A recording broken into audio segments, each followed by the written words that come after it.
Mesdames, Messieurs, bonjour, bienvenue sur le plateau d'Anews Workwell. Je suis ravi de vous retrouver pour une table ronde qui va être consacrée aujourd'hui à l'hygiène et à la santé au travail en 2023. Alors d'abord, dans une récente étude qui vient de paraître, l'Institut britannique du Facility Management relevait plusieurs points sur ce sujet de la santé et du bien-être. Et ils ont interrogé en fait les départements environnement de travail et départements FM des entreprises britanniques. Et qu'est-ce qu'on apprend? On apprend d'abord que les démarches bien-être comportent 3 volets pour les directions de l'environnement de travail. D'abord sur les pratiques de travail, ensuite sur la santé mentale et troisième volet, l'environnement physique du travail. Et sur cette partie d'environnement physique du travail, ce sont la qualité de l'air, la qualité de l'eau, les équipements liés à l'hygiène, tels que les sanitaires, les douches, les vestiaires, qui arrivent en premier dans les démarches et les actions qui sont entreprises par les directions FM. Viennent juste après l'offre d'espaces de travail flexibles, assez surprenant, on pourra peut-être en parler sur le plateau. Et puis les équipements de contrôle du confort, confort thermique, confort visuel, également, qui arrivent en tête des actions donc mises en œuvre par ces équipes environnement de travail. J'ai noté dans cette enquête que les démarches nutrition et les démarches liées aux activités sportives, dont on parle beaucoup et dont on va parler aussi aujourd'hui, sont encore relativement marginales chez nos amis britanniques, dans 41% des cas, 30% des cas, mais toutes deux en développement. Voilà. À noter que l'étude fait aussi référence à des freins au développement des démarches bien-être et que dans 32% des cas, les entreprises et les directions de l'environnement de travail citent la difficulté à quantifier les bénéfices. Et dans 30% des cas, ils pointent le manque d'objectifs et de stratégies claires. Donc on pourra également en reparler un peu plus tard. Alors, quels sont les enjeux en France en 2023? Quelles sont les innovations, éventuelles avancées réglementaires attendues? Pour en parler, je suis très heureux d'accueillir Clémence Andrieux. Clémence, bonjour. Bonjour Lionel. Bienvenue sur ce plateau. Merci d'avoir accepté notre invitation.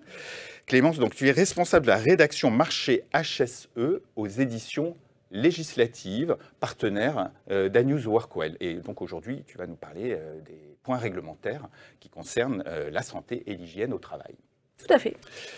Nathalie Cara. Nathalie, bonjour. Bonjour Lionel. Bienvenue également, responsable de l'environnement de travail chez Manutan. Tout à fait. Voilà. Un petit mot sur Manutan. Alors Manutan, c'est une ETI familiale qui a été créée en 1966, qui aujourd'hui est acteur majeur du B2B sur le marché de la distribution. Voilà, bien connu quand même. Merci. Et donc Marjorie Dumont-Crisolago. Bonjour Marjorie. Bonjour Lionel. Voilà, presque une habituée de mon plateau bientôt. Dirigeante et fondatrice du cabinet Preventec Consulting. Alors, je me suis laissé dire que Preventec fêtait ses 19 ans d'existence cette année, c'est ça? Et oui, le 30 avril. Bon, alors, 30 avril, là? Bon. Tout à fait. Un mot sur le cabinet Preventec. Quelles sont vos activités, du coup? Et puis, surtout, sur quoi, en fait, les entreprises vous demandent-elles d'intervenir en ce moment-là? Alors, le cabinet, donc, on est organisé, on a un cabinet de conseil en amélioration des conditions de travail et organismes de formation, certifié Calliope, la bête noire des organismes de formation, sur 5 pôles, donc la sécurité au travail, l'ergonomie, le bien-être, les risques psychosociaux et le management. Donc on intervient sur toute la France avec 500 clients depuis 19 ans sur toutes ces thématiques. Il y a un certain nombre d'experts qui sont à la fois des ingénieurs sécurité dont on parlera avec Clémence sur la partie document unique, des ergonomes, des psychologues, des consultants RH seniors. Donc on a 30 consultants sur la France qui interviennent sur toutes ces problématiques. Dans le secteur public, privé et aussi nous sommes l'excroissance des compagnies d'assurance et mutuelles ou branches d'activité qui n'ont pas de service prévention en interne et qui font appel à des sociétés extérieures pour proposer à leurs adhérents des offres de prévention. compris. Et alors, vous intervenez aussi bien en présentiel qu'à distance, hein. Il y a 2 travails hybrides, mais alors j'imagine que pour vous aussi, ça a changé peut-être quelques données, ce développement du distanciel. Alors, il y a eu un avant et un après. Ouais, hein, voilà. Avant, on faisait que du sur place, sur site, avant la crise sanitaire. Ouais. Donc, il a fallu qu'on recrée des offres et qu'effectivement, qu'on fasse des offres hybrides. Et aujourd'hui, on a effectivement, dans notre offre de formation, on a plus de 80 formations, on a 45 à distance. Donc, soit en visio, soit en e-learning, ce qui est quand même plus simple. Il y en a beaucoup de clients aussi qui sont des clients multisites, avec des chaînes de magasins ou autres. Et donc, clairement, il y a des problèmes aussi au niveau des frais de déplacement et autres. Donc, ça résout aussi ce problème-là. Bien sûr. Et puis, alors, on va voir à l'écran d'ailleurs un peu les domaines, hein, sur lesquels vous intervenez aussi bien en présentiel qu'à distance. Quels sont justement les sujets aujourd'hui principaux sur lesquels on vous demande d'intervenir?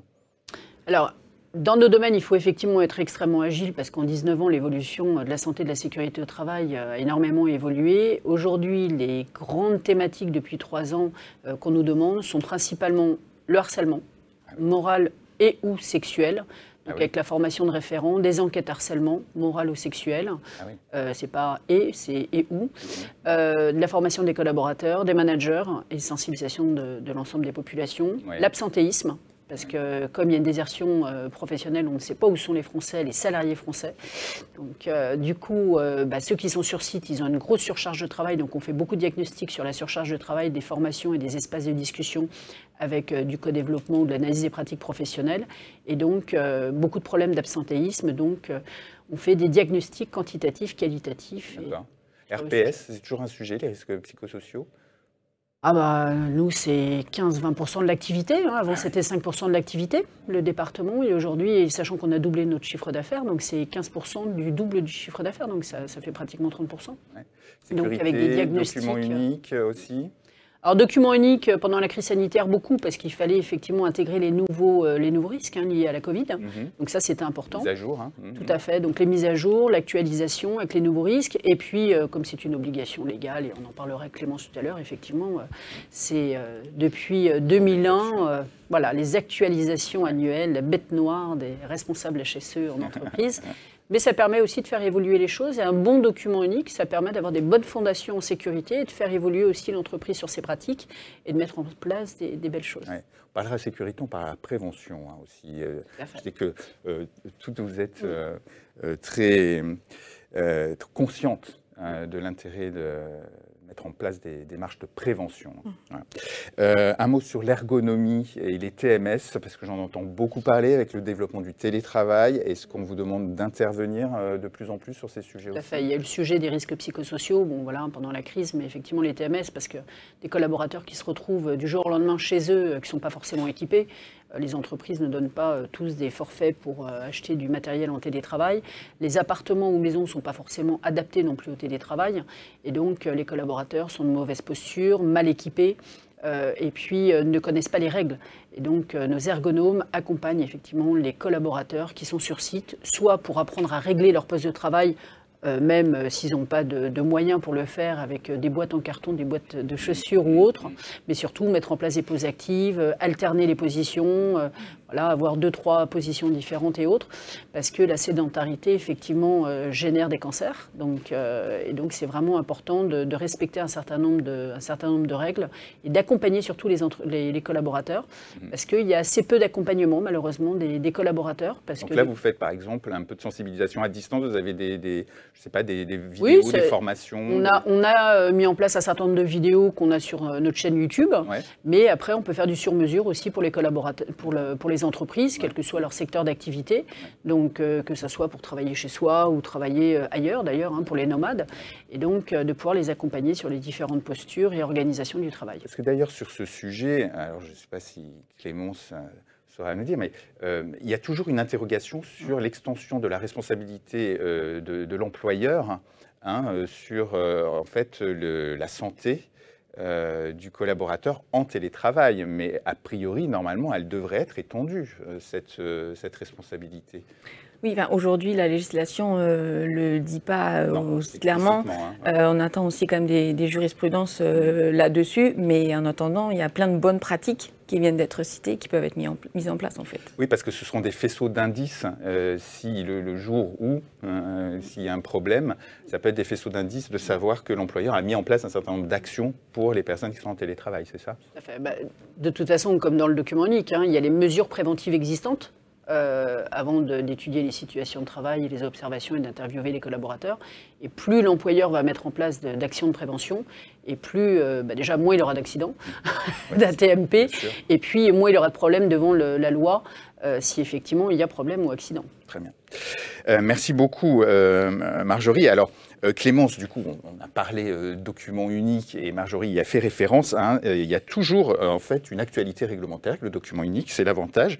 Et cette année, il y en a une particulièrement, et j'aimerais bien qu'on la voit rapidement ensemble, c'est que ce document unique, il va être dématérialisé. Oui, tout à fait.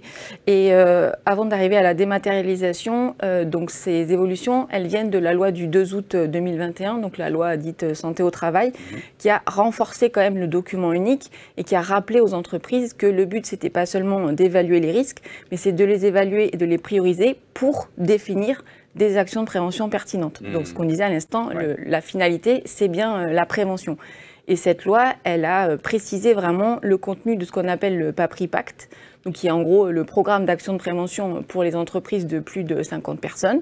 Donc il faut vraiment un plan d'action structuré, les mesures qui vont être mises en place, les conditions, le budget, prévoir les indicateurs, les ressources, un vrai plan d'action. Et pour les plus petites structures, là, il faut une liste d'actions de prévention qui, elle aussi, débouche de l'évaluation des risques. D'accord. Et tout ça est consigné dans le document unique? Oui, cette liste d'actions de prévention, elle est consignée dans le document unique. Et ce que vous disiez, effectivement, c'est que cette année, donc pour les entreprises de plus de 150 personnes, il devrait y avoir donc un dépôt du document unique obligatoire sur un portail numérique national. Donc la date d'entrée en vigueur, c'est a priori le 1er juillet 2023. Et pour les plus petites structures, ce sera un an plus tard, donc le 1er juillet 2024. Oui. Au plus tard, le 1er juillet 2024, ça pourrait intervenir avant s'il y a des décrets, mais bon. Tout dépend des décrets, effectivement. Et d'ores et déjà, en fait, comme la loi de 2021 est entrée en vigueur au 31 mars 2022, l'employeur a déjà l'obligation d'archiver donc le document unique et ses différentes mises à jour pendant au moins 40 ans. Donc on pense plutôt sur un format dématérialisé, évidemment. 40 ans? Tout à fait. D'accord. Et pourquoi 40 ans d'ailleurs? Est-ce qu'on le sait ou pas? 40 ans, c'est grosso modo la durée d'une carrière professionnelle. Donc l'idée, c'est quand même de pouvoir éventuellement, en cas de maladie professionnelle ou autre, de venir creuser dans les documents uniques à l'époque où tel salarié était dans telle entreprise, à quel risque, grosso modo, il était exposé, sachant que le document unique, c'est une traçabilité collective des expositions. Oui, alors il y a une autre nouveauté aussi, c'est que le CSE est beaucoup plus impliqué aussi dans la définition de ce plan de prévention et puis du coup du document unique lui-même. Oui, tout à fait. Effectivement, cette loi elle a renforcé le rôle du CSE dans le document unique. Donc les élus, ça fait longtemps qu'ils sont consultés pour avis sur le document unique et ses mises à jour, mais là ils sont vraiment acteurs, donc ils contribuent à l'évaluation des risques professionnels. Donc ça veut dire que le préventeur doit les inclure dans le groupe de travail quand le document unique est mis à jour. Puisqu'il ne faut pas oublier que du coup la prérogative santé, sécurité et amélioration des conditions de travail, ça fait partie du rôle et des prérogatives du CSE, donc, effectivement. Donc ça c'est une vraie évolution. Tu viens de parler conditions, je viens d'entendre conditions de travail, et du coup ça fait tilt avec le sujet suivant, puisqu'on parle désormais de qualité de vie et des conditions au travail, des conditions de travail, c'est ça? Et plus seulement de qualité de vie au travail, puisque c'était le terme qui était employé jusqu'à présent dans la réglementation, et il y a une évolution. Alors pourquoi d'ailleurs? Oui, tout à fait. Mais c'est aussi une évolution qui vient de la loi du 2 août 2021. Il faut rappeler que cette loi, elle avait entre autres pour objectif de retranscrire un ANI, donc un accord national interprofessionnel de 2020. Et dans cet accord, les partenaires sociaux avaient voulu revenir justement sur cette notion de QVT, donc qualité de vie au travail, qui est maintenant renommée en qualité de vie et des conditions de travail. Et c'est pas juste une question de sémantique ou de vocabulaire. L'idée, c'est vraiment de remettre au centre de la QVT ou QVCT le travail lui-même. parce que c'est vrai qu'on a vu apparaître, on peut parler de dérives ou de mesures un peu périphériques au travail avec la QVT. Or, comme l'a défini l'ANACT, donc l'institution qui est quand même spécialiste de ce sujet-là, dès 2013, la qualité de vie au travail, elle vise d'abord le travail et les conditions de travail. Donc une démarche de QVCT, elle doit permettre un échange sur le travail lui-même, le travail réel, entre travailleurs et de mettre en place des actions sur le travail. Et d'ailleurs, sur le site de l'ANACT, il y a tout plein de ressources sur la QVT, QVCT, des quiz, des documents, notamment sur l'action sur la charge de travail dont on parlait tout à l'heure, qui donc fait partie des enjeux de la QVCT. Ah, d'accord, qui est intégré dans les réflexions QVCT. Compris. On a parlé aussi juste avant avec Marjorie de télétravail et d'ergonomie. Là aussi, est-ce qu'on peut faire quelques rappels réglementaires sur ce sujet ? Oui, réglementaire et surtout des chiffres, parce que c'est vrai que donc, avec la crise sanitaire, le télétravail a explosé pour les métiers qui sont télétravaillables. Donc on peut rappeler que c'est à peu près 60% des métiers, donc il ne faut pas non plus oublier les autres. Mais effectivement, tout ce qui est TMS, ça fait plusieurs années que c'est la première cause d'indemnisation de maladies professionnelles en France, et particulièrement les TMS des membres supérieurs et du dos. Et il y a une enquête récente de l'IFOP qui donne aussi des chiffres. Donc on aurait à peu près 2 salariés sur 3 qui se plaindraient de mal de dos, donc particulièrement les télétravailleurs. Et donc ça rejoint la question de l'ergonomie au poste de travail, puisqu'en télétravail, les gens télétravaillent comme ils veulent, ou plutôt comme ils peuvent, en fonction des équipements qui sont mis à leur disposition. Donc il y a beaucoup de formations, de sensibilisation à faire, effectivement. Et sans viser une position parfaite et idéale, il y a quand même des bonnes pratiques. Il faut quand même une position neutre qui permet d'aligner le dos, la nuque, pas d'être penché sur son ordinateur portable toute la journée.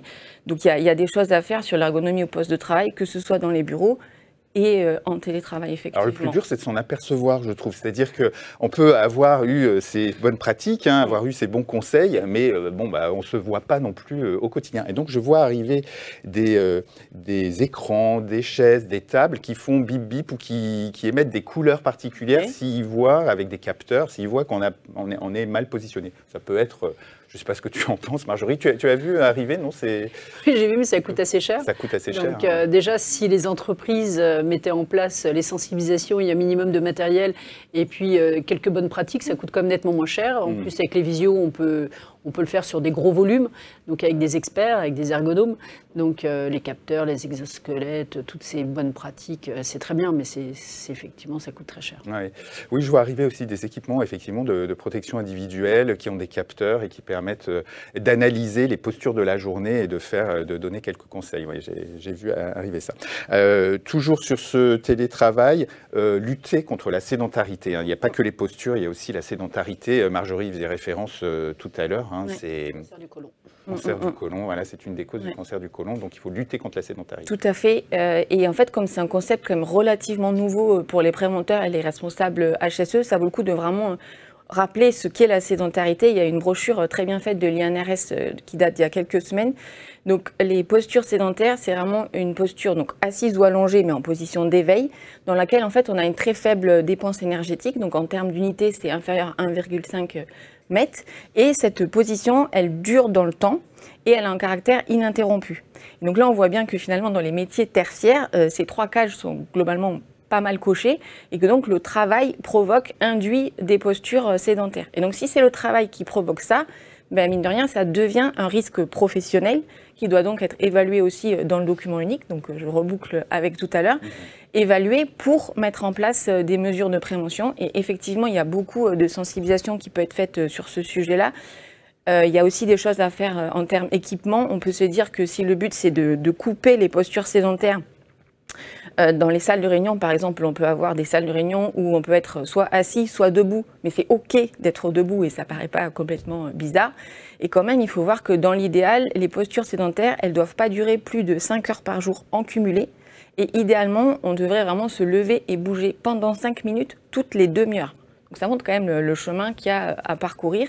Et comme l'a dit Marjorie, la sédentarité, c'est vraiment un des maux sur la santé au travail et public de maintenant, puisque ça aggrave quand même ça augmente le risque de développer des pathologies cardiovasculaires, le diabète, l'obésité, cancer, etc. Donc c'est quand même très impactant. Oui. Est-ce qu'on prend vraiment la mesure d'ailleurs de ce phénomène ou de ces risques-là en entreprise, à ton avis, Marjorie? Je ne pense pas. Ouais. Je pense que quand on est atteint d'un cancer, comme moi j'en ai eu un il y a 6 ans, on est très sensible et sensibilisé sur ce genre de choses. Donc nous, on est en full matériel et équipement pour nos télétravailleurs en interne. Donc j'essaye du coup de sensibiliser les DRH avec lesquels on travaille parce que je suis très sensible sur le sujet. Mais non, je ne pense pas. Il y a tellement d'urgence sur la pile du bureau du DRH que malheureusement, ça fait partie de... C'est au milieu ou en bas de la pile. Mais parfois des petites choses, comme le disait Clémence, voilà, se lever toutes les demi-heures ou toutes les 2 heures, d'aller faire une machine de linge quand on travaille chez soi, ou de retravailler pendant 2 heures sur un rapport, d'aller acheter une baguette de pain. Voilà, faire de l'activité physique. Alors si on est au bureau, ça va être derrière son bureau, mais ça peut être effectivement se mettre sur un Swiss ball pendant 15 minutes, en salle de réunion debout. Donc il faut alterner, nos ergonomes disent qu'il faut alterner à peu près 3 fois dans la journée de position pour casser cette sédentarité. Ouais. Ouais. Un dernier point, Clémence.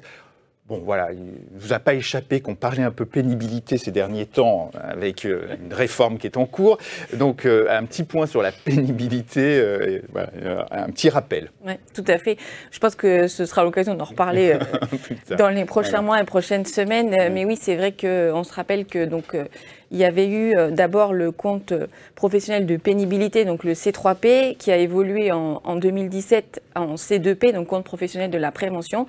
Et à cette époque-là, les facteurs concernés avaient été aussi réduits et limités puisqu'ont été supprimés tous les facteurs qui concernaient justement l'ergonomie, manutention, posture pénible, vibration, etc. Donc on voit que ça réapparaît très très fortement là dans les débats, à raison.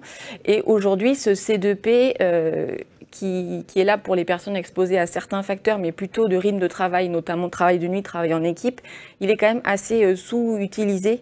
Il n'y a pas énormément de personnes qui ont ce compte-là, alors qu'il devrait y en avoir plus. Donc, j'ai envie de dire, sujet à suivre sur 2023. Très bien. On y reviendra. Merci beaucoup, Clémence. Nathalie, donc je rappelle, donc, responsable environnement de travail chez Manutan. Alors, tu es rattachée à la DRH Group. Tout à fait. On vient d'en parler, de la DRH. Donc, une sensibilisation particulière peut-être à tous ces sujets. Oui, c'est une grande chance en fait pour l'environnement de travail d'être rattaché à une DRH Group parce qu'on boucle avec les équipes plus RH l'ensemble de ces sujets. Et pour te donner à titre d'exemple, nous, on a eu un séminaire hier, c'était autour de l'employee experience. Et tous les services de la RH, y compris l'environnement de travail, sont impliqués dans l'ensemble de ces démarches. Ouais.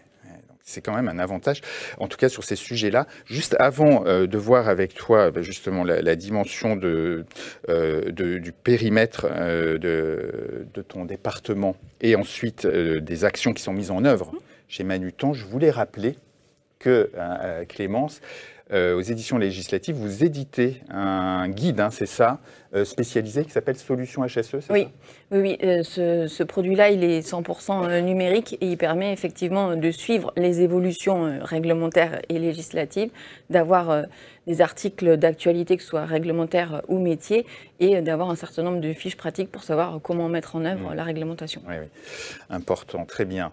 Merci, merci beaucoup. Donc je reviens avec toi, Nathalie et Manutan. Un parc diversifié, 9500 m² de bureaux, 50 000 m² d'entrepôts, 2500 m² d'université. Tout à fait. Donc l'université interne Manutan. Oui. OK. 700 personnes sur le siège. Je vais démarrer avec une question d'actu. Comment est-ce que tu t'en sors avec les fameux 19 degrés? En fait, pas si mal parce que nos bâtiments sont HQE. Et la norme de chauffe et les consignes de chauffe sur les bâtiments étaient déjà de 19 degrés. Donc nous, ça fait 11 ans qu'on a une température et des consignes de température à 19 degrés. Okay. Donc pas le trop système mal. immunitaire a eu le temps de voilà, fonctionner. Tout à fait. Ouais. C'est pas jour. Donc tu me disais quand même que tu avais mis quelques plaids à disposition. C'est ça. On a, Quand même. Tout à fait. Bon. Donc ils sont habitués, mais avec mieux avec les plaids encore. Tout à fait. Ouais, très bien. Quelles conséquences du télétravail? Alors, d'abord, est-ce que vous avez un accord de télétravail? Comment ça se passe? Et est-ce que du coup, vous avez dû adapter peut-être à la fois les aménagements et peut-être les postes de travail pour tout simplement faire face à cette flexibilité, cette variabilité plus grande? Alors nous, effectivement, on a un accord de télétravail qui est de 3 jours de télétravail et 2 jours de présence sur site, avec bien sûr des organisations par service. On a très vite compris pendant la période Covid qu'on ne reviendrait jamais à 100% de présentiel. Et donc la DG a été assez agile et a mandaté un groupe de travail qui s'appelait à l'époque Future Working Environment, sur lesquels on a travaillé 3 piliers. Le premier, c'était le télétravail. Qu'est-ce que ça veut dire chez Manutan? Comment est-ce qu'on s'organise? Très plutôt focus RH. Ouais. Ensuite, comment est-ce qu'on va manager? Et on revient à la condition du télétravailleur. Ouais. Comment est-ce qu'on arrive à manager en hybride? Et on a formé tous nos managers à cette nouveauté finalement, puisqu'on n'était pas du tout habitué à ça. Accompagnement, hein, c'est nécessaire. Voilà, tout à fait. Et chez Manutan, on croit au rôle du manager. Le rôle du manager est primordial. Donc, voilà. Le troisième pilier, c'était quels outils on met en place pour que ce télétravail soit efficace.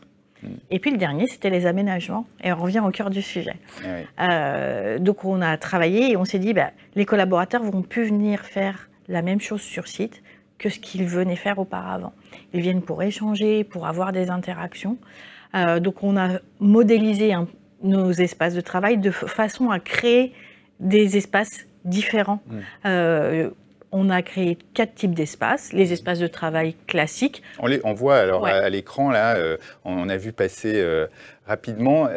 Donc ça, ce sont les nouveaux espaces. Ils sont très différents de ce qui était proposé avant? Oui. On avait du linéaire de bureau auparavant, tout simplement.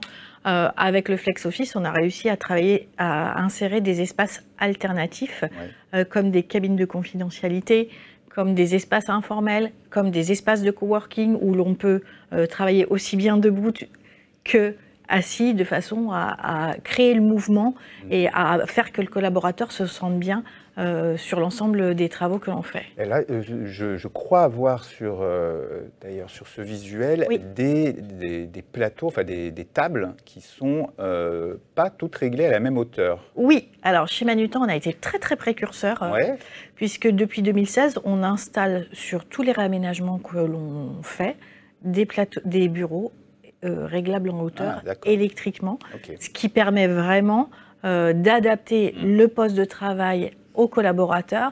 Et je dirais que cette problématique est accentuée avec le Flex Office parce que quand on va arriver, on ne sait pas où on va se poser et donc on est capable de régler le bureau de manière à adaptée. Sa posture et de manière adaptée. Voilà.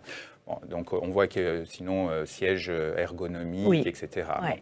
Bon. Un mot sur... alors, peut-être rien à voir, mais quand même, sur le vendredi. Je suis un peu en boucle sur le vendredi parce que il paraît, on me dit, il n'y a personne, il y en a qui dépriment un peu sur les plateaux, ils sont un peu tout seuls. Comment ça se passe chez vous? Alors nous, on n'a pas fermé notre site. Pourquoi? Parce qu'on a du monde en permanence au niveau de nos entrepôts. Donc il était hors de question qu'on ferme notre site, que j'ai un restaurant internalisé à gérer et un centre sportif à gérer également. Donc le vendredi, comment ça se passe? On a profité du plan de sobriété énergétique pour regrouper tous nos collaborateurs sur un même open space. Donc on a à peu près 20% des effectifs qui sont présents le vendredi, mais du coup ça crée d'autres conditions de travail, ça permet d'échanger les uns avec les autres.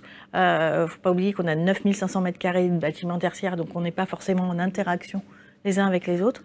Mais du coup, cette opération du vendredi est perçue par les collaborateurs vraiment comme une opportunité de travailler différemment. Oui, exactement. Alors, ça me permet d'aborder un des sujets dont j'entends beaucoup parler en ce moment. Les anglo-saxons ont toujours ce sens de la formule, ils appellent ça le desk bombing maintenant, c'est-à-dire le fait de retourner sur les sites, dans les bureaux, les jours d'affluence, c'est-à-dire le mardi et le jeudi, grosso modo, et de se trouver en fait empêché, beaucoup plus dérangé qu'avant par les discussions, par les interruptions, etc., qui sont d'ailleurs plus visibles maintenant qu'on sait aussi ne pas l'être quand on travaille chez soi. Je trouve que c'est quand même un sujet, je ne sais pas si on en parle beaucoup, de ce sujet du dérangement, du bruit, de la charge mentale que peut faire peser justement sur un plateau, des plateaux ouverts comme ça, eh bien le fait que ça discute, qu'il y ait un petit peu de bruit, alors c'est bien, c'est vivant d'un côté, mais j'entends d'un autre côté certains qui me disent, moi j'aime bien le vendredi, je vais aller le vendredi parce que justement je suis moins dérangé, il y a moins de monde, c'est plus tranquille et je ressens moins le stress. Tu l'entends, Marjorie, ça aussi?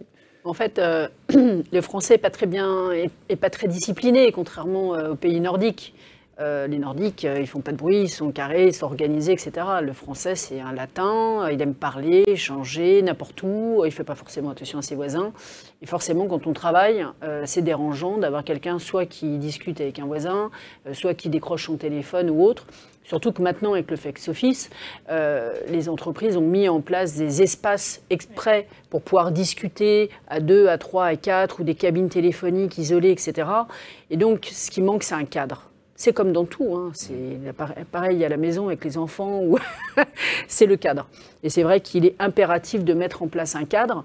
Alors pas trop de frustration non plus, parce qu'avec ce qu'on vient de vivre, il faut y aller quand même, voilà, tatillon, mais il faut quand même expliquer voilà, il y a des règles à respecter et mettre en place des chartes pour les gens qui sont sur site, pour pouvoir effectivement travailler et avoir envie de venir. Parce que si à chaque fois qu'on doit venir sur site, on se dit « oh là là, je ne vais pas pouvoir faire ce que j'avais prévu de faire parce que je suis dérangé toutes les 5 minutes », moi j'ai des directeurs qui me disent quand je suis sur site, en fait, je n'ai pas eu le temps de faire ce que j'avais à faire parce qu'en fait, comme je suis là, tout le monde en profite pour venir me voir. Donc, et comme ils se voient moins, oui, ils en profitent. Exactement, mais c'est vrai, il paraît qu'il y a ce sentiment, en tout cas, dans certaines entreprises qui commencent à apparaître, que comme on se voit moins, les jours où on se voit, mais par contre, là... ce qu'il faut, c'est apprendre à utiliser les différents espaces, respecter l'autre déjà, parce qu'on peut mettre en place des chartes, mais c'est surtout bien comprendre à quoi servent les différents espaces. Si je dois discuter avec un collaborateur qui fait partie de l'équipe ou pas, de pouvoir aller dans tel espace,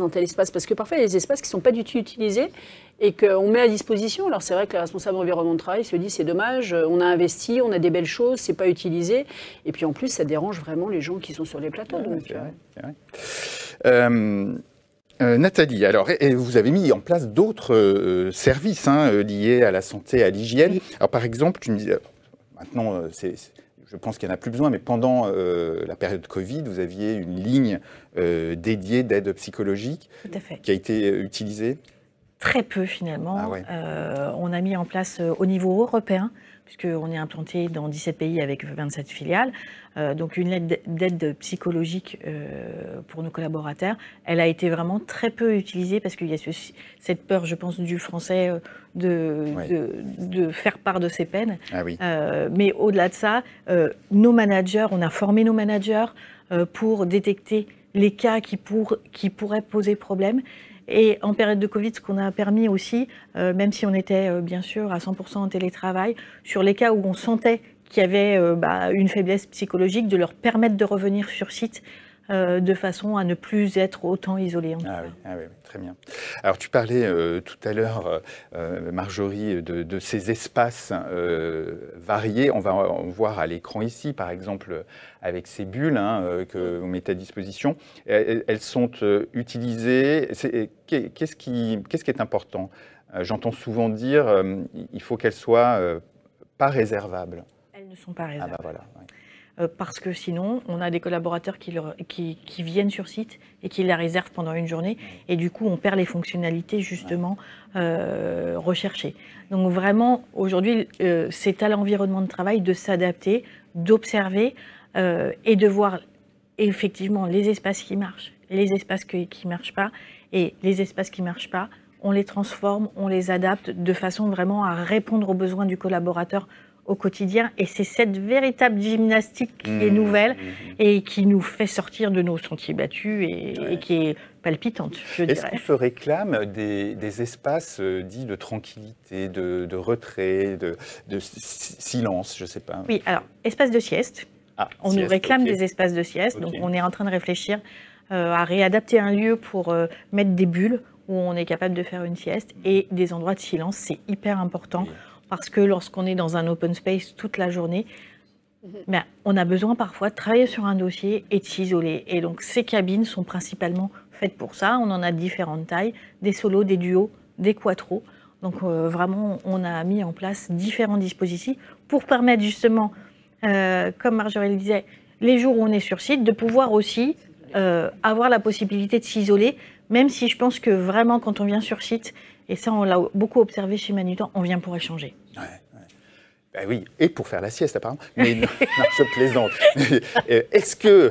Mais c'est un vrai sujet, ceci dit. Parce que c'est pas toujours le temps de faire la sieste chez soi. Hein, non. Avec les enfants, etc. Quand il y a des grèves ou autres, c'est pas simple. Est-ce que c'est important ce sujet de la sieste? Parce que vraiment, alors dans notre culture française, au travail, c'est pas toujours bien vu. Écoute, j'en discutais il n'y a pas si longtemps que ça. Quand je venais dans les usines voir les directeurs d'usine et que je leur proposais de mettre en place, de former des coachs activité physique pour faire de réveil musculaire, et de mettre en place des espaces de sieste réparatrice avec nos maxi-WAF, ils nous regardaient en disant « mais je ne vais pas payer mes collaborateurs à faire du sport ou à dormir ». Et en fait, ils n'ont pas compris. Alors aujourd'hui, bon, c'est moins le cas quand même, parce qu'il y a beaucoup d'études qui sont sorties. Voilà, les Français aiment bien avoir des preuves, voir des gens qui testent à leur place, et puis ensuite y aller. Mais ils n'aiment pas être précurseurs en règle générale. Mais effectivement, oui, c'est essentiel pour le corps, parce que faire une bonne petite sieste réparatrice de 12 minutes à peu près, 15 minutes maximum, ça permet de repartir l'adrénaline. Les gens qui démarrent à 4h, 5h du matin dans les entrepôts, comme vous avez aussi chez Manutan, de faire un petit réveil musculaire, parce que quand on sort de son lit et de se mettre directement à faire des ports de charge lourde et d'aller faire du sport 10-12 minutes avant de démarrer, ça crée de la cohésion d'équipe, mais ça réveille le corps. Surtout, ça évite de 79% ou 76% de TMS la première heure de travail. Et puis faire une petite sieste en fin de matinée pour redémarrer, parce que quand on commence à 4h ou 5h du matin, c'est pas simple. Et bien du coup, ça a beaucoup de bienfaits. Et donc, c'est prouvé. Maintenant, il y a beaucoup d'études sur le sujet. Oui. Donc, une vraie évolution. Donc, c'est bien si vous réfléchissez. Non, mais c'est vrai, parce que c'est souvent un test aussi de voir l'évolution de la culture managériale aussi. C'est ça. Et bien nous, le réveil musculaire, il se fait dans les entrepôts tous les matins. On a formé des collaborateurs sur ces gestes et postures pour des référents réveil musculaire. Et donc, on y va tous les matins. Les équipes pratiquent le réveil musculaire avant le briefing de la journée, pour être plus attentif aux objectifs de la journée, mais c'est quelque chose qui se fait depuis au moins 5-6 ans chez Manutan aujourd'hui. Oui. Et d'ailleurs, vous n'oubliez pas aussi les bureaux. Alors là, on voit votre cafétéria, et ça c'est l'aspect convivialité, aussi, qui se développe beaucoup dans les entreprises. C'est vrai qu'il y a quelques années, qui aurait dit qu'on allait voir ça dans les bureaux des entreprises, qui étaient quand même beaucoup plus classiques. Aujourd'hui, on a presque là, on voit un barista, etc. On a l'impression d'être dans un restaurant ou un bar ou une cafette de rue, quasiment. En fait, on a créé cet espace juste avant le Covid. Alors, ça fait un petit flop, mais il a une vraie raison d'être, cet espace. L'idée, c'est vraiment de créer un espace de déconnexion, où l'on vient éventuellement déjeuner, mais on peut également faire des after-work, comme vous le voyez ici. Un peu des pauses dans la journée. Chez Manutan, on a la culture de l'after-work et de la convivialité. Donc, et puis, c'est aussi un endroit où on peut venir se poser en journée pour travailler avec un collaborateur de façon différente, au calme, et vraiment créer des endroits privilégiés de communication, en tout cas. Alors, tu parlais de réveil musculaire tout à l'heure. On voit ici d'autres espaces de pause. Alors, ici, espace extérieur, c'est de plus en plus obligatoire, j'ai l'impression maintenant, de se reconnecter à la nature. Je ne vois plus aucun projet quand même sans une terrasse. Quand je pense qu'il y a quelques années, il ne fallait surtout pas de terrasse, d'espace vert, de possibilité de sortir. Aujourd'hui, c'est tout l'inverse. Donc vous avez la chance d'avoir apparemment un bel espace extérieur. On a de beaux espaces extérieurs, on a de nombreuses terrasses. Celle que l'on voit en image, c'est la terrasse du restaurant, ce qui permet aux collaborateurs soit de venir travailler en journée quand il fait beau et ils peuvent se poser sur la terrasse pour travailler, et puis de déjeuner à l'extérieur en été. Dans un environnement urbain à Gonesse, c'est pas forcément si évident, donc on crée les conditions pour nos collaborateurs. Très chouette. Donc oui, je disais, tu parlais réveil musculaire dans les entrepôts, mais vous n'oubliez pas évidemment vos collaborateurs des bureaux. Vous avez une conciergerie internalisée qui propose énormément de services. Et dans ces services, parmi ces services, il y a la possibilité d'avoir des séances d'ostéopathie. Oui, alors ça c'est...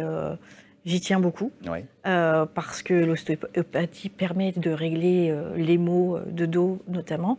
Et en fait, on a négocié avec nos ostéopathes, on en a 2 qui viennent en alternance, ils viennent 2 fois par mois, le tarif mutuel.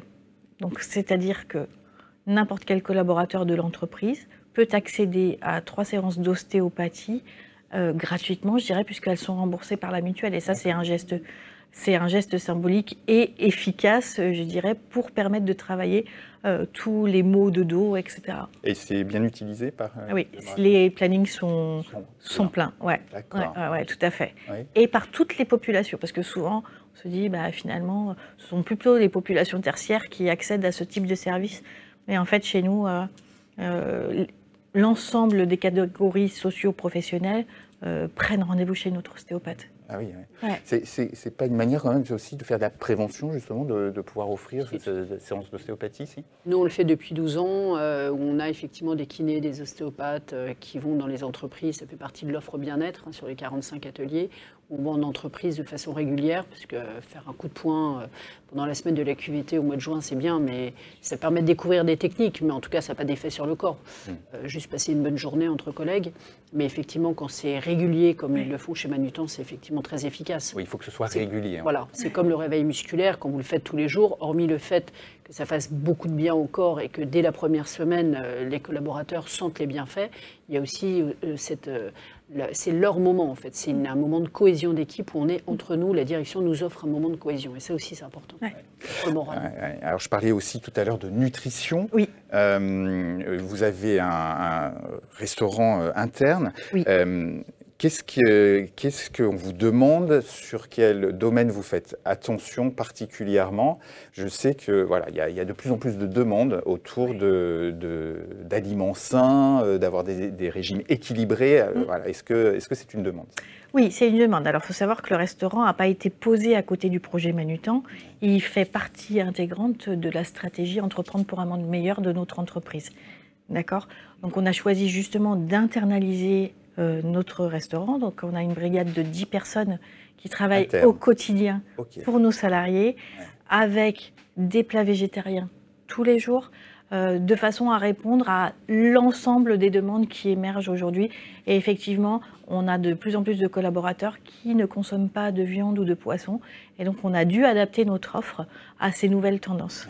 Et en plus, vous avez une population variée, donc oui. il faut s'adapter à tout le monde. Oui, tout à fait. Alors, on fait des frites pour... j'allais dire, pas de pizza, pas de frites. Si, bon. si. Ça fait partie aussi du plaisir. Oui, mais pas trop. Mais pas trop, une fois par semaine. Voilà. Okay, c'est bien. Voilà, donc on n'a pas des, on ne vend pas des frites tous les jours, mais une fois par semaine, parce que la nourriture c'est avant tout un plaisir et qu'on a le droit de se faire plaisir. Ouais. Est-ce qu'on vous demande aussi, par exemple, d'emporter, j'entends aussi ça de plus en plus, pour justement manger plus équilibré, de pouvoir emporter certains plats, puisque c'est ce qu'on entend souvent avec le restaurant d'entreprise.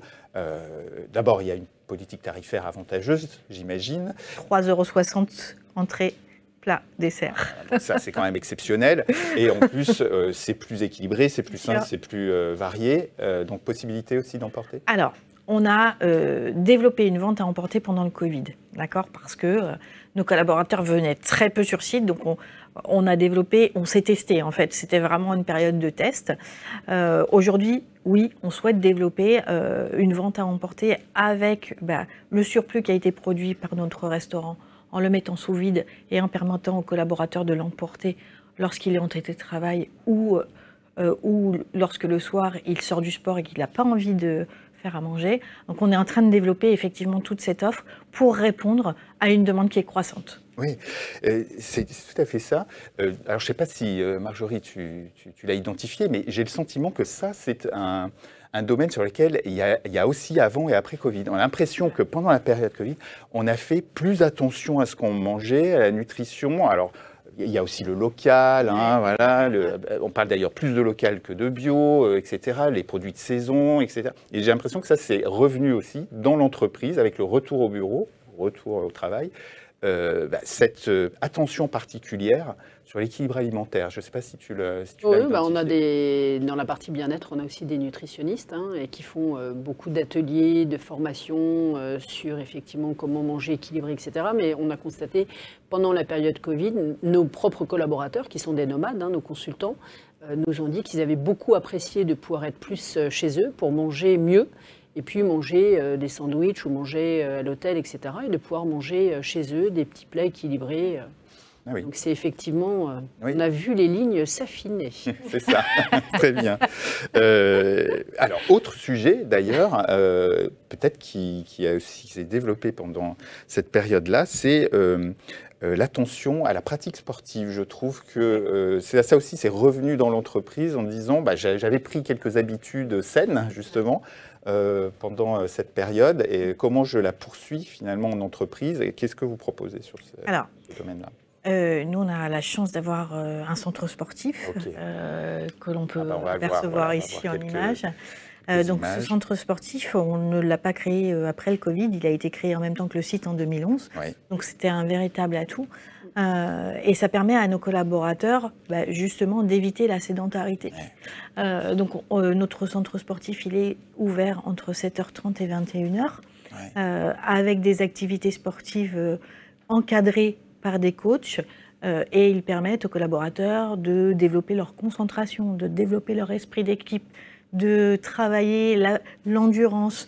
Donc c'est un véritable outil, je dirais, pour le collaborateur efficace et pour garder cet équilibre, je dirais, vie privée, vie professionnelle dont on parle tant aujourd'hui. Et donc ça leur permet vraiment d'avoir à disposition toute, je dirais, un panel, voilà, une gamme c'est vrai, c'est très varié, hein, puisque on peut donc jouer aussi à des sports collectifs, escalade, enfin et donc vous avez des profs à chaque fois pour tous ces... On a des professeurs diplômés d'État qui ont un BE, bien sûr, parce que c'est indispensable.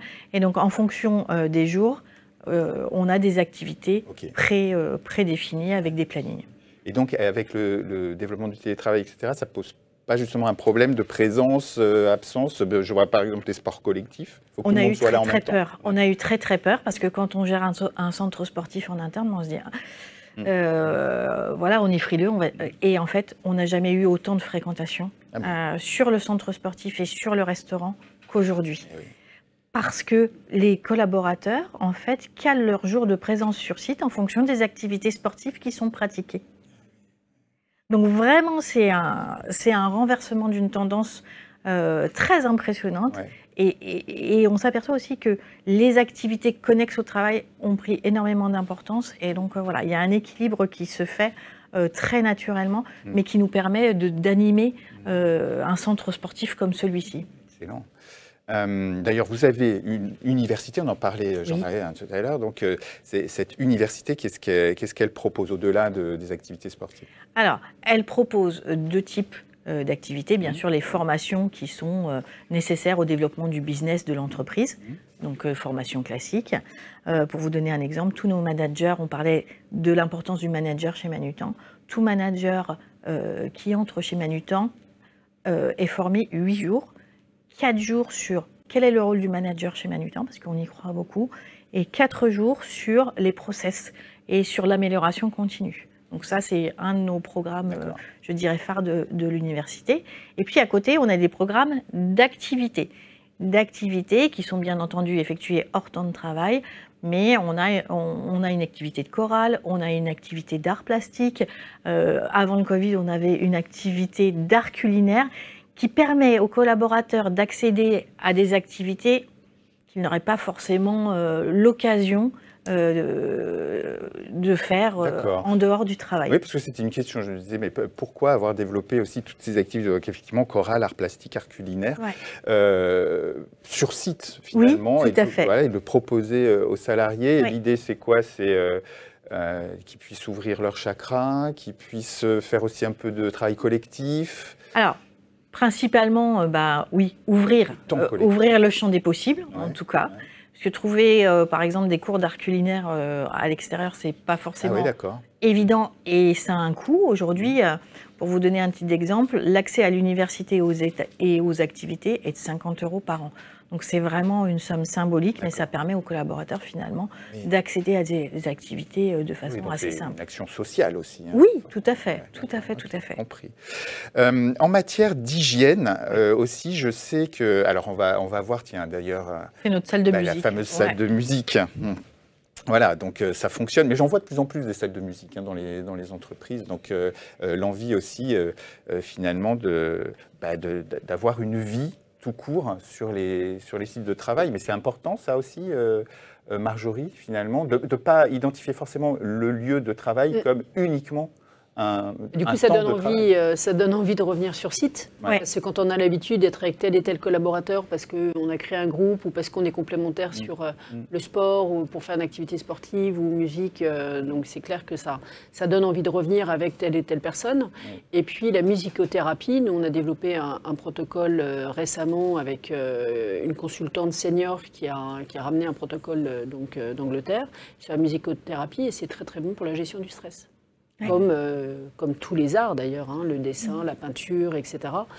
Quand on fait des ateliers clown, on fait des ateliers théâtre et autres, et c'est très très bon pour la gestion du stress. Plus la cohésion d'équipe, plus tout ce qu'on connaît, mais c'est très bon pour la gestion du stress. Oui. Donc on est bien dans notre sujet aussi, avec ces activités. Tout à fait. Parfait. Alors évidemment aussi, vous avez mis en œuvre des solutions en matière d'hygiène. Et j'en entends aussi de plus en plus parler. Alors, je ne sais pas si c'est le Covid qui a fait ça, mais j'entends de plus en plus parler qualité de l'air. Donc, où est-ce qu'on en est de la qualité de l'air Est-ce que c'est un sujet aussi sur lequel vous avez mis en place des actions? Alors oui, parce que en fait, être un site HQE implique qu'on ne peut pas ouvrir de fenêtres sur notre site. Oui. Donc on avait, pendant le Covid, pendant la crise sanitaire, une inquiétude de nos collaborateurs sur la qualité de l'air. Alors bien sûr, on a tous les dispositifs qui sont mis en place, mais ce n'était pas perceptible par nos collaborateurs et il a fallu les rassurer pour qu'ils reviennent sur site.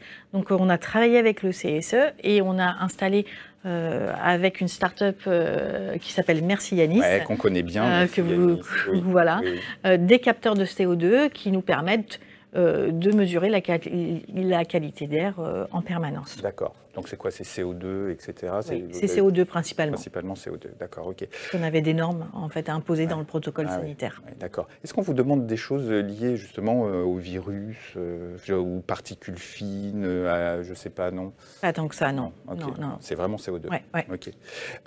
Autre sujet aussi dont j'entends parler, c'est évidemment les sanitaires. Oui. Et d'ailleurs, tous les points de contact en général et les points de fréquentation, là aussi, il a fallu intervenir? Alors, effectivement, il a fallu à nouveau rassurer nos collaborateurs en post-Covid. Et donc, on a installé des feuilles de passage connectées. C'est ce qu'on voit. Voilà, c'est ce que vous voyez sur l'image. Et donc, lorsque le collaborateur de propreté intervient, il badge. Et donc, ça s'inscrit sur la feuille de passage connectée. Donc, ça permet aux collaborateurs de connaître quand les sanitaires ont été nettoyés. Et on a ajouté des petits boutons bonus sur ces feuilles de passage connectées où le collaborateur peut signaler un manque de propreté, un manque de fournisseurs. Et nous, on a été plus loin chez Manutan parce que nos collaborateurs de propreté sont importants. Un bouton pour remercier nos collaborateurs de propreté. Ah oui. Non, mais c'est bien, on n'y pense pas toujours. Par contre, pas de cabine de télémédecine. Non. Et pourquoi? Parce qu'on souhaite quand même faire une dissociation entre vie pro et vie privée. Et pour nous, c'était un gap trop important. Oui, tout à fait. Oui. Ça peut être un sujet. Cabine de télémédecine, quel est ton avis, votre avis sur cet outil? En fait, ça prend de plus en plus de place dans l'entreprise parce qu'il n'y a plus de médecins. Donc, j'étais encore hier avec le président d'une société spécialisée dans tout ce qui est médecine du travail à distance, parce que comme il y a une pénurie de médecins, du coup, de pouvoir avoir soit des cabines ou soit des médecins en visio, ce qui n'est pas extraordinaire, mais en tout cas qui permet de régler ce problème de pénurie, ça permet d'avoir des médecins disponibles. Donc, alors, merci beaucoup, Nathalie, mais voilà, beaucoup d'actions mises en œuvre et merci d'avoir fait ce retour d'expérience. Marjorie, qu'est-ce qui change vraiment avec ce développement de travail hybride? On a vu quand même déjà quelques sujets avec Nathalie, mais sur quoi est-ce qu'il faut être plus vigilant selon toi encore aujourd'hui? en 2023 par rapport à avant la période Covid? Alors des entreprises comme Manutan, c'est un peu exceptionnel quand même. Ouais. S'il y avait que des entreprises comme Manutan, je ne sais pas si on pourrait fêter nos 19 ans. D'accord. En tout cas, voilà, il y a beaucoup de moyens qui sont mis en place chez Manutan, mais ce n'est pas le cas dans toutes les entreprises. Ouais. Donc je pense que les directions ne se rendent pas toujours compte aussi des bobos, hein, des collaborateurs au quotidien, que ce soit physique, que ce soit psychologique. Quand on voit les actions qui sont mises en œuvre par rapport à l'état mental et physique des Français aujourd'hui, quand je dis on est sur l'autoroute des Champs-Élysées en termes de santé, il y a énormément de choses à faire, mais sur tous les sujets, sur tous les fronts. Moi, je vois aujourd'hui les demandes en urgence qu'on reçoit, et tu parlais de prévention tout à l'heure, et c'est dommage qu'il n'y ait pas plus de prévention. Et à chaque fois, j'insiste en disant, faites de la prévention plutôt que d'attendre le dernier moment, le moment où ça casse. Et qu'est-ce qui provoque ça? Est-ce que, alors on est dans une période de forte évolution des organisations du travail, c'est ça qui perturbe le plus, qui crée le plus de stress? Bah en fait, il y a beaucoup d'urgence pour un DRH. Un DRH, aujourd'hui, c'est une pieuvre à 50 mains. Il doit tout faire. Donc, à un moment donné, il n'a pas les compétences pour tout faire. Il faut qu'il fasse appel à des experts externes. Il n'a pas toujours les moyens aussi pour le faire, parce qu'il y a des entreprises qui donnent les moyens et il y en a d'autres qui n'ont pas les moyens, donc ils doivent se débrouiller avec les moyens du bord. Donc, mais aujourd'hui, il y a des experts comme Préventec ou d'autres, qui peuvent intervenir sur tous ces sujets. Et en fait, le DRH ne peut pas faire tout seul. Et il faut absolument qu'il soit accompagné. Quand j'entends effectivement que les managers sont accompagnés, formés, etc., ça a été un énorme problème pendant la crise sanitaire. On leur a dit, maintenant, vous allez manager à distance vos têtes blondes. Mais comment je fais? Ah bah, vous débrouillez. Et donc, il y a des gens qui se sentent isolés, qui craquent parce qu'ils sont tout seuls, qui ne savent plus comment et quand contacter leur manager, etc. Ouais. Donc, il y a vraiment... Ce que je trouve vraiment, et j'insiste là-dessus, c'est la co-construction du monde de demain. Mais demain, c'est aujourd'hui, en fait. C'est le co-construire avec les collaborateurs, prendre le pouls, leur donner la parole, leur demander ce qu'ils aimeraient, ce dont ils ont besoin, etc. Et je pense que chez Manutan, ils l'ont bien compris, et que ce n'est pas que des investissements. C'est bien évidemment, il y a un retour sur investissement. Quand les entreprises, les DRH disent « j'arrive plus à faire revenir mes collaborateurs au bureau », quand ils ont envie de revenir, parce qu'il y a des espaces qui sont sympas, mais parce qu'on retrouve nos collègues pour faire du sport, pour bien manger, parce que chez soi, c'est pas toujours simple, et puis il y en a qui ne savent pas cuisiner, tout simplement. Donc toute cette variété d'offres, ce ne sont pas que des investissements. Et souvent, les chefs d'entreprise, les DRH ou les directeurs généraux, voient ça comme des investissements lourds. Mais en fait, il y a un retour sur investissement qui est très important. Mais on le voit où, ce retour sur... Comment est-ce que c'est possible de le quantifier, ce retour sur investissement? Est-ce que vous avez des indicateurs? Oui, tu as les ATMP, hein, quand tu vois les accidents du travail et maladies professionnelles, quand tu vois les cotisations à la sécurité sociale, parce qu'il y a un impact donc, sur leurs cotisations, parfois il y en a, ils frisent plusieurs millions. Et tu te dis, donnez-moi juste 15-20% de ce montant-là, on met en place des actions de prévention, et donc le retour sur investissement, il se fait au fur et à mesure. Et assez rapidement, on n'est pas obligé d'attendre 10 ans, hein, ça se fait assez rapidement. Ouais. Le sport en entreprise, dès la première semaine, on sent les bienfaits. Une alimentation équilibrée avec un peu d'activité physique, pour les gens qui deviennent effectivement obèses, parce que quand il y a la sédentarité, quand on ne fait pas d'activité sportive, ça peut effectivement créer tous les problèmes donc, cardiovasculaires et autres sur la santé. Et donc, tout ça, effectivement, on peut le mesurer très, très rapidement. Ouais. Donc, ce n'est pas de l'argent, en tout cas, mis à la poubelle. Il y a 15 ans, 20 ans, moi, je me souviens, quand je suis arrivée dans la prévention il y a 20 ans, il n'y avait rien. Aujourd'hui, il y a tout à disposition. Alors, il ne faut pas tout faire. Il faut faire les choses. Il faut se faire un plan QVTC sur 3-5 ans, avec une vraie stratégie, avec des moyens, des retours d'expérience, et rééquilibrer à chaque fois. Rééquilibrer. Et pas faire du one-shot, c'est pas je fais une action. Non, ça marche pas. Non, voilà. C'est faire Sauf plaisir. s'il y a urgence. Voilà, c'est se faire plaisir quand on fait des pansements, j'appelle ça des pansements. Et donc, c'est se faire plaisir quand on a la direction, tiens, on a mis ça en place. Mais toute action de prévention qui n'est pas récurrente, on dit que dans la sécurité, on disait il y a quelques années, pour qu'une action soit efficace, il faut la mettre en place pendant 7 ans d'affilée pour commencer à porter les fruits. Aujourd'hui, c'est beaucoup plus rapide sur un certain nombre d'actions, mais c'est vrai que il faut avoir une stratégie à 3-5 ans et rééquilibrer assez régulièrement avec les équipes, toutes les équipes, managers et collaborateurs. Quand vous disiez tout à l'heure qu'il faut effectivement transformer des espaces qui ne sont plus utilisés, voilà, il faut être agile. Et surtout, ne pas hésiter de faire appel à des experts. Je comprends. Ouais. Est-ce que vous avez quelques indicateurs, justement, derrière cette politique? On sent qu'il y a une stratégie globale. Qu'est-ce que vous suivez? Est-ce que vous co-construisez? Est-ce que vous avez beaucoup de retours de vos collaborateurs? Alors, on co-construit beaucoup, énormément. Oui. C'est l'ADN de Manutan, la co-construction. Oui. On a des indicateurs pour nos personnes de performance, bien entendu, parce que au début du télétravail, le télétravail n'était pas forcément associé à de la performance. Donc, on a des indicateurs qui permettent de suivre si nos portefeuilles de commandes, etc. Donc, ça nous permet d'assurer le business de l'entreprise, et c'est ce qui est important, et la performance et la rentabilité. Mais il ne faut pas oublier que chez Manutan, le projet est basé sur l'autonomie et la responsabilité de chaque collaborateur. Et ça, si on ne l'a pas cultivé en amont, effectivement, on peut connaître des dérives. Mais aujourd'hui, nous, on ne connaît pas ces dérives-là parce qu'on a un état d'esprit qui est insufflé depuis déjà des années, en fait. Oui, non, mais ce manque d'indicateurs et ce manque de visibilité sur bénéfice-coût, c'est quand même un frein qui est souvent cité, oui. Sur la prévention, c'est toujours le problème de la prévention, c'est qu'on met en place des actions avec des moyens, des ressources qui coûtent, sans voir tout de suite le résultat. Mais il y a eu des études, justement, une étude internationale il y a quelques années qui disait, grosso modo, 1 euro investi en prévention en rapporte 2, quand même. Oui, enfin, je veux dire, il y a des études qui ont été faites. Et jusqu'à plus que ça, puisque c'était, je crois, l'Agence européenne de la santé qui était allée bien au-delà, puisque il y a effectivement le retour sur investissement sur la santé physique et celui sur la santé mentale qui était bien plus important, le levier en fait des actions de prévention en santé mentale, bien plus important que celui sur la santé physique qui grosso modo est de 1 à 4 au maximum. Voilà. De mémoire, je crois qu'on allait de 1 à 13 même dans cette étude-là. Je crois que c'est une étude de 2014. Un mot sur la déconnexion, Marjorie. Oui, parce que oui, développement de télétravail, machin, etc. Moi, j'en entends aussi beaucoup parler. Ça fait quelques années qu'on entend parler de la déconnexion, mais est-ce que réellement il y a des actions qui sont réalisées dans l'entreprise? Je suis un très mauvais exemple. Oui, c'est sûr, on est beaucoup à ne pas être... Mais en tout cas, on forme nos clients, les managers et les collaborateurs au droit à la déconnexion. Ouais. Là, on leur donne les bonnes règles. Bon.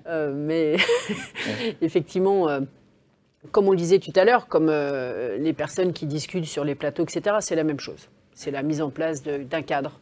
Une charte. C'est pas parce qu'on travaille chez soi qu'on doit lire des mails jusqu'à 23h. Souvent, je suis désolée, je vous envoie un email, mais lisez-le que demain matin à partir de 9h, donc ça doit les faire sourire. Mais effectivement, c'est pas parce qu'on travaille de chez soi qu'on peut travailler à n'importe quelle heure, n'importe quand, et qu'on est disponible pour son patron ou son manager n'importe quand. Donc. Parce que c'est quoi l'enjeu derrière? C'est quoi? C'est la charge mentale permanente? Oui. C'est le fait puis c'est le respect de la vie perso aussi, l'équilibre entre la vie pro et la vie perso. Depuis quelques années, on en parle beaucoup quand même, et surtout depuis la crise sanitaire. Mais à un moment donné, c'est pas parce qu'il n'y a plus de limite, puisqu'on ne va plus au bureau. On travaille souvent chez soi. Ouais. Vous disiez, voilà, ils sont 2 jours par semaine au bureau et 3 jours par semaine chez eux. Et ben, il n'y a plus, je prends ma petite sacoche ou mon sac et puis je prends les transports en commun et je vais aller au bureau. Là, on est chez soi. Donc, sa table de salle à manger, parfois, c'est son bureau aussi. Donc, c'est important vraiment de compartimenter et d'avoir un espace pour la vie perso, des heures, et puis des heures où on arrête de travailler, et puis on redevient dans une vie privée et collective, soit familiale, soit amicale, mais qu'on puisse vraiment faire la séparation si les lieux ne permettent pas de faire la séparation. Compris. Allez, on termine avec un bel exemple. Je sais pas, est-ce que tu as un bel exemple de plan, justement, de qualité de vie au travail et des conditions de travail, qualité de vie et conditions de travail, sécurité, mais qui serait préventive. Voilà, on a beaucoup insisté sur la prévention. Et effectivement, c'est important. Est-ce que tu aurais un bel exemple à partager avec nous? Alors, des exemples, j'en ai un certain nombre, mais ce que j'aime bien, moi, c'est faire une mission globale et pas faire juste une petite mission pansement. C'était pour la prévention dans des usines sur les TMS, les troubles musculo-squelettiques, où là, c'était une démarche globale sur toute la France, sur l'ensemble de la France, et puis donc des sites pilotes dans un premier temps et ensuite généralisation, avec la création d'une mascotte, la formation de groupes de travail au niveau siège et ensuite des différentes usines sur les TMS, donc la formation à l'ergonomie pendant 3 jours, une vidéo animée pour présenter la méthodologie globale qui allait être mise en place par les ouvriers, parce que quand ils voient arriver des ergonomes pour faire des mesures, des entretiens, des observations, etc., on peut se demander si c'est des gens d'inspection du travail ou autre. Donc pour expliquer un peu le mode opératoire, comment ça allait se dérouler, à quoi ça servait, et puis montrer que c'est effectivement la lutte contre les TMS. Les objectifs, les bénéfices. Hein. Tout à fait. Et sur site, donc la formation aussi de ces référents. Tous les managers et les chefs d'équipe étaient formés sur une journée à la sensibilisation au TMS. Et on avait créé donc on a créé il y a quelques années, il y a 4 ans de ça, des jeux. On voyait tout à l'heure effectivement là, on va voir à l'écran, voilà, quelques visuels. Et donc des jeux en ergonomie pour apprendre effectivement autrement. Ce que c'est que l'ergonomie, quelles sont les différentes composantes de l'ergonomie, comment mettre en place des groupes de travail, comment être dans une dynamique d'amélioration des conditions de travail au quotidien, avec des quarts d'heure sécurité, avec des good examples, avec des grilles d'analyse pour pouvoir analyser effectivement un poste de travail pendant 15 minutes dans la semaine. Donc plein de petits outils qui peuvent permettre d'améliorer les conditions de travail, qui ne sont pas forcément très contraignants, parce que parfois on se dit oh, ça va prendre beaucoup de temps. Maintenant il y a plein de petites choses qui existent, donc nos ergonomes en tout cas essayent de créer des choses assez utiles. Et puis et donc du coup cette démarche globale qui est ensuite démultipliée de site en site, d'année en année. Et ça, voilà, ça a fait partie des belles réussites ces dernières années.